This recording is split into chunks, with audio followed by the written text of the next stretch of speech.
Makarba police હેડક્વાર્ટરમાં ખાખી ભવન જે police માટે transit હોસ્ટેલનું કામ કરશે. અહીંયા કોઈ પણ હાઈકોર્ટમાં કોઈ પણ કેસ રીતે પોલીસ મુસાફરી કરી રહી હોય તો પીઆઈથી લઈને ડીવાયએસપી શ્રી સુધી કોઈ પણ અધિકારીગણ અહીંયા રોકી શકશે. આ ખાખી ભવનનું ઉદ્ઘાટન માનનીય નાયબ મુખ્યમંત્રી શ્રી હર્ષ સંઘવી સાહેબ દ્વારા કરવામાં આવ્યું. સાથે સાથે જે અસલાલી સબ ડિવિઝન છે એમની નવનિર્મિત જે બિલ્ડિંગ છે એમનું પણ ઉદ્ઘાટન કરવામાં આવ્યું અને વિરમગામમાં જે પોલીસ લાઇન છે એમનું ખાતમુહૂર્ત કરવામાં આવ્યું.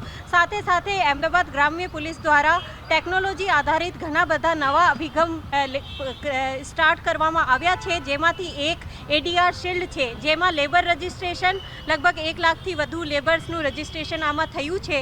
એ સાથે HRMS પોર્ટલ પણ છે, જેમાં તમામ પોલીસ અધિકારી કર્મચારીઓની વિગતો પણ રહેશે. તો પોલીસની જે આંતરિક વ્યવસ્થા છે એનું સુચારુ સંકલન માટે, એમનું સુચારુ રીતે એમને કાર્ય કરવા માટે એ HRMS પોર્ટલ જે એડીઆર શિલ્ડ હતું એમનું પણ ઉદ્ઘાટન આજે માનનીય નાયબ મુખ્યમંત્રી શ્રી હર્ષભાઈ સંઘવી દ્વારા કરવામાં આવ્યું.